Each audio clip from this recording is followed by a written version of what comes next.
So hey guys, and welcome back to Born Traveller, and welcome to Phnom Penh in Cambodia. Okay, let's get started. 5 years ago in 2018 I came to Phnom Penh and I made a video about it. I shot all the footage, but unfortunately I lost my phone before I ever edited the video, so I lost all the footage. Today we're going to look at S21, which was basically a genocide prison during the Khmer Rouge days. I'll explain what the Khmer Rouge is later. Now this is the museum here, it's the Genocide Museum. Basically it's an old school. The Khmer Rouge between 1976 and 1979 kept political prisoners here, tortured them, and then eventually they were killed. But essentially this was a torture prison. Right, let's go and have a look.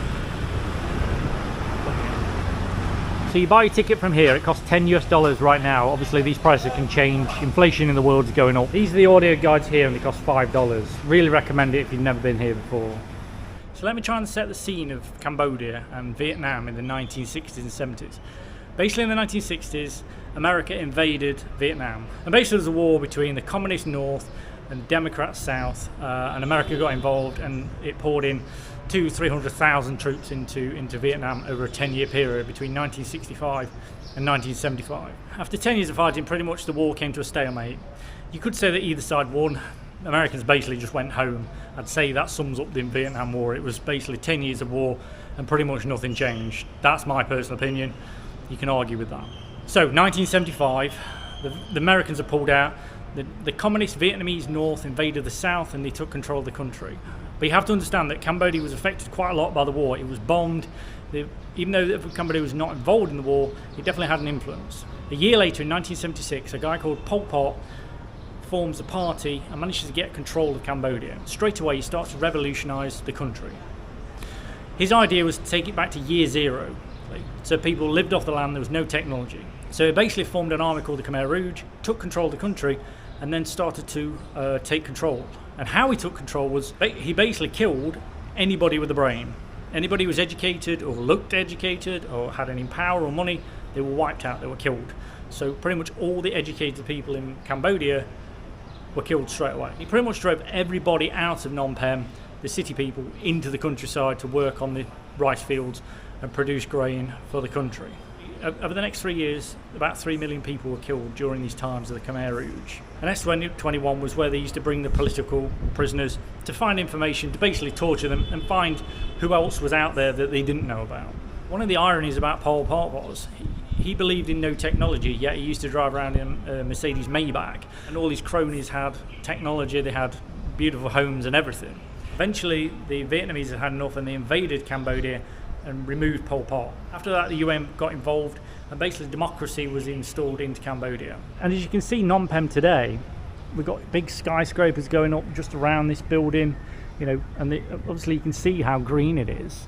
You would never imagine that this place was a place of torture less than 50 years ago.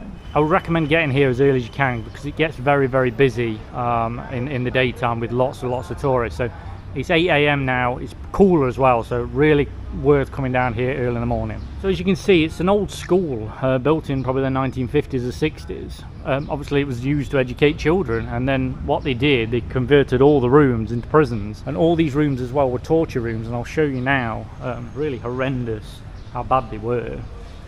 So the Khmer Rouge, basically Khmer Rouge were getting rid of all technology, so things like this, they just made it rudimentary. Take out the, to keep the metal frame of the bed, and they used to tie people to it. You can see here in the picture, this is what they used to do to people, and they used to torture them, take their teeth out, all the horrendous things you could ever imagine that you could do to a human being. Then it continues up the stairs to the second floor.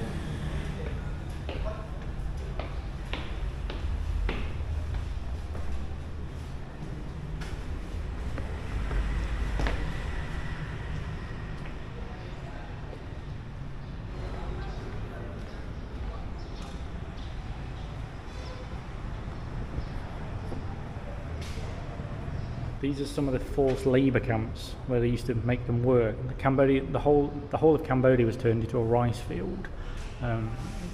Just basically everywhere you go in Cambodia you'll see rice fields, and they were carved out by the city folk mostly. As you can see, it just goes on room after room, more and more people, more and more victims. I think the scariest thing is these photos. Look at you can just see the fear on these people's faces, especially these two here, like this guy here, you can see the fear on his face. Some don't look too bad. I mean, to say he's quite a young kid, I won't put him beyond 15. He's probably 12 years old and he's got a chain around his neck. Looks quite calm, to be honest. It's quite amazing, really. You can see here as well that, like, the mistreatment of how mistreated they were. You know, they're very thin, not eating properly, and also they were tortured as well. It's crazy. This is quite a sobering thing. You can see all the skulls that they dug out from the killing fields. Sometimes it's really hard to gauge how big this place was. It was massive. It really was massive. And this block here, Block C, was pretty much where they kept the prisoners as like a prison. You can see here they've actually kept the barbed wire and how they used to keep people in. And this is one of the prison cells, and it's going to shock you to see how people were kept. So you can see here they just whacked these little cells up to keep people in. Very crude but effective. You know, these walls are strong enough to keep a person in. And I'll show you one of the little cells now. So this is the cell. This is what it would look like. This would be your view. There would be a chain here. You'd be chained to it and you'd have to sit on the floor. This is how you would view it. Obviously the fans are not working at the moment. It's only 8:30 in the morning here and I'm sweating already. So you can imagine in the middle of the day, no aircon, no fans, dehydrated, how bad it would be in here. Like, it is so warm. And as you walk through, there's just prison cell after prison cell.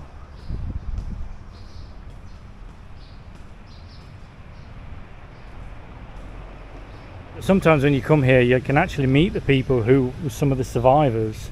Obviously they're getting old nowadays, but you know, there was a little old guy who used to sit here at the end, and he was one of the survivors. And I've been here 3 times, and every time I've been, this is my 3rd time here, and every time I come here, he was here. Like last time I came, he was in his 80s, so I'm not sure he's still alive. It looks like he is. He's still there. This man is so dedicated. I don't really want to put him on film because I think it's bad, but you can see him in the distance, and he'll come and he'll talk to you and he sells a book. So as you can see already, it's starting to fill up now. Like, you really do need to get here early, otherwise the crowds really do start to get busy.